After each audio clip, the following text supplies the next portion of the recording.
needs to secure the border, the programs, the operations, the policies. He doesn't want to hear any of that, and if he would have invited me, that's exactly what I would have said. The one union boss he doesn't want to hear from. Well, there's like the vice president of the Border Patrol Union, Chris Cabrera.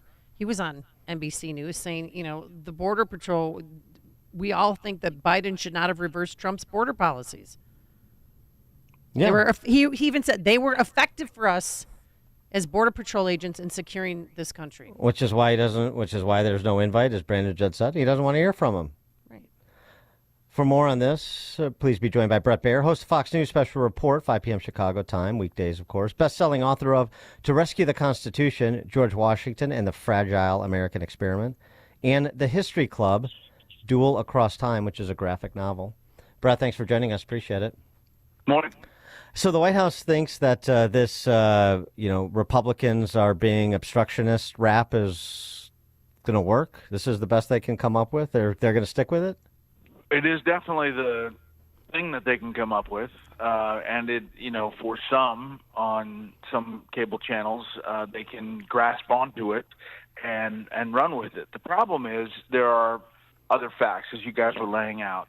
The 94 executive orders that were overturned January 21st, 2021. And, there's just a lot that can be done in a snap of a finger, using a pen and a phone, like President Obama once said. I also think, you would not – it's kind of disingenuous to say that you're really concerned about the border when you're in federal court trying to cut the wires, the barbed wires that Governor Abbott is setting up on the Texas border. You're in court to try to open that up. And if you're saying that, you're trying to secure the border, why not assist Governor Abbott in that effort? Now they're in court, Texas is, to try to have control of their own border, essentially, and say, we'll pay for everything, we'll hire all the people, we will just take care of it as a state, and we'll see where that lawsuit goes. Well, they're even going to build a military base there near Eagle Pass to house 1,800 or up to 1,800 National Guardsmen. Yeah, and there's, pushback from the federal government of the control of the border as a federal issue, but it's gotten so bad that they have to do something. Well, and high-profile, terrible crimes of a high-profile nature, murders, the rapes of young women. I mean, just in the 3 cops in D.C. shot by a Jamaican immigrant who's here illegally.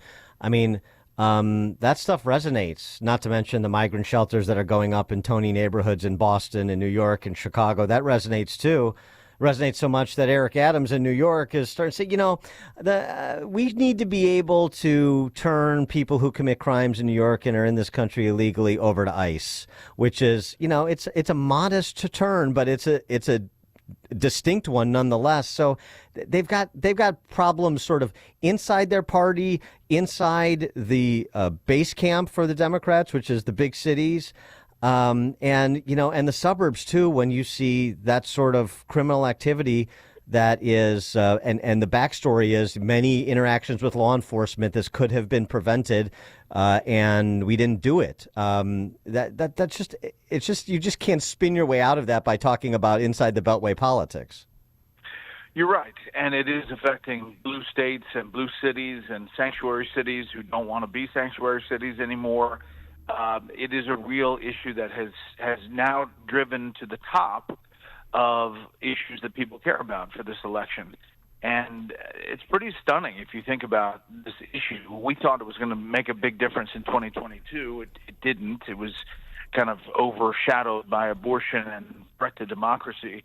But I think this election is going to be the immigration election, and it's shaping up to be that way. Now, on the flip side, I will say, legislating, you could have gone back and forth and said, I need this to be out of here and that to be out of here, and kept on going and try to get a bipartisan bill. Clearly, Republicans, and including the former president, want to use this issue politically. So there is some criticism on the other side. We're always one election away from, solving the big problems. And So that's what the Democrats are going to hold on to. And there's some element of, truth to that. Yeah, but of course, then Republicans and Speaker Johnson come back and say, "Look, we passed H.R. 2. That contains what we want to happen. That contains what would secure the border, at least in the short term, and then we can have this longer, more complicated conversation about what immigration policy should look like in the United States and do some of that horse trading that you're talking about." I think if that's the response, then I think it sort of returns the volley back to the Biden administration. Yeah, and you've got Senator Fetterman coming out saying, Yeah. I'm for H.R. 2. Yeah. I mean, Right. This guy is the most evolved, I know. where he was to where he is on both the Israel issue and Gaza and on the immigration issue. I mean, he is becoming, Joe Manchin, Kyrsten Sinema-esque. So yeah. when Biden has this State of the State this month, because it's already March 1st now. State of the Union. State of the Union, excuse me. Do you think that he's going to come out and reverse some of these border policies, executive orders, before and then make the big announcement during the State of the Union? It's possible. I mean, I thought he was going to do it on the border, but he would be smart to. He would be smart to, because that is a political albatross around his neck. It is really, really bad. It's as bad as the age issue, which is really, really bad. Ooh, he looked awful yesterday. But on the flip side, let's talk about potential albatrosses around Trump's neck, the trials. So Fulton County is a complete catastrophe for them, and I don't see how Fani Willis survives to go on and prosecute that case, although I'd like her to. That. Yeah, right, exactly. I hope she does, because she's so crippled herself. But the Supreme Court taking up, much anticipated, but taking up the immunity claim on the J6 issue probably pushes that off past November. But you've got Manhattan going March 25th, and now the classified docs case. Jack Smith is proposing a new trial date of July 8th, and the Trump legal team has countered with August 12th. Probably, especially if it's August, you can, through the pretrial proceedings, get that past November.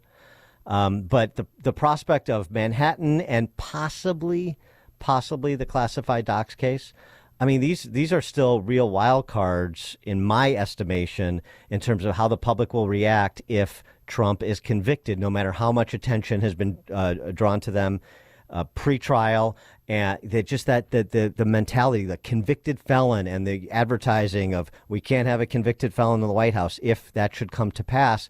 It seems, I don't think that Trump is getting out ahead of that enough, especially knowing that Manhattan will be settled this spring. It looks like. What's your view on that? What's your handle, and what are Republicans chirping about inside the Beltway? I think it's a concern, clearly, for Republicans, and it's a concern for all the down-ticket races, too.